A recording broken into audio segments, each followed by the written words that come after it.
जय माता दी। धनतेरस का महत्व। पौराणिक कथा के अनुसार जब भगवान विष्णु के अवतार भगवान धन्वंतरी ने प्रकट हुए, तब उनके हाथों में अमृत से भरा कलश यानी घड़ा था। लिहाजा इस दिन बर्तन खरीदने के साथ साथ सोने और चांदी से बने आभूषणों को खरीदने की परंपरा बन गई।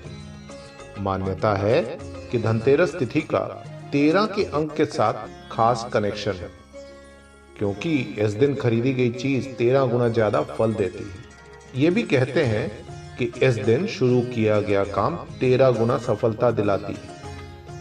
इसके साथ ही यह भी माना जाता है कि देवी लक्ष्मी केवल साफ सुथरे घर में ही प्रवेश करती है। इसलिए धनतेरस पर लोग देवी लक्ष्मी को अपने निवास में आकर्षित और आमंत्रित करने के लिए अपने घरों की सफाई करते हैं। वे दिए जलाते हैं, रंगोली बनाते हैं और प्रवेश द्वार पर तोरण लगाते हैं। कई लोग रात में भगवान यमराज की भी पूजा करते हैं और उनका आशीर्वाद पाने के लिए दीप जलाकर प्रार्थना करते हैं।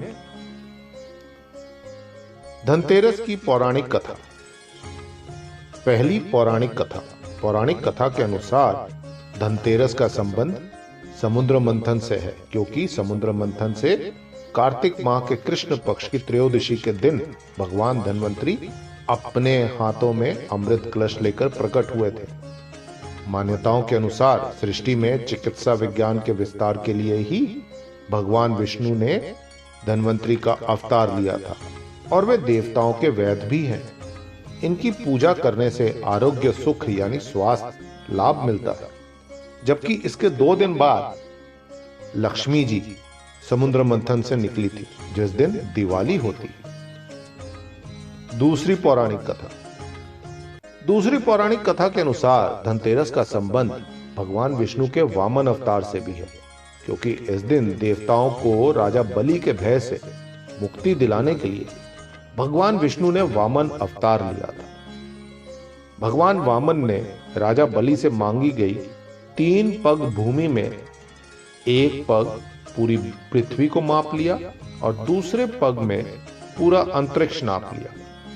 तीसरा पग रखने के लिए कोई स्थान नहीं होने पर बलि ने अपना सिर वामन भगवान के चरणों में रख दिया और वे अपना सब कुछ गवा बैठे।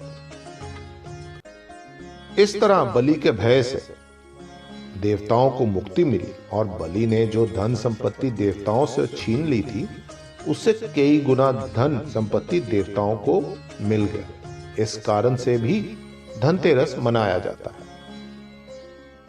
तीसरी पौराणिक कथा। एक अन्य पौराणिक कथा के अनुसार प्राचीन काल में हेम नाम का राजा था, जिसकी रानी को एक पुत्र हुआ।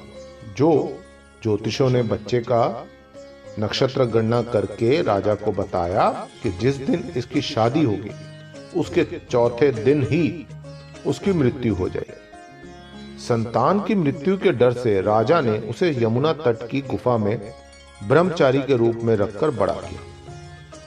और जब एक दिन महाराजा हंस की युवा बेटी यमुना तट पर घूम रही थी, तो उनकी नजर राजा हेम के पुत्र पर पड़ती है। वो राजा हेम के पुत्र से इतना आकर्षित होती है कि उससे गंधर्व विवाह कर लेती है। इसके बाद वही हुआ जिसकी भविष्यवाणी की गई थी और शादी के 4 दिनों बाद उस राजकुमार की मौत हो जाती। नवविवाहिता अपने पति की मौत पर विलख विलख कर रोने लगती है, जिसके कारण यमदूतों का हृदय पसीज जाता है और वो यमराज से पूछते हैं कि महाराज, क्या ऐसा कोई उपाय नहीं कि जिससे अकाल मृत्यु से बचा जाए?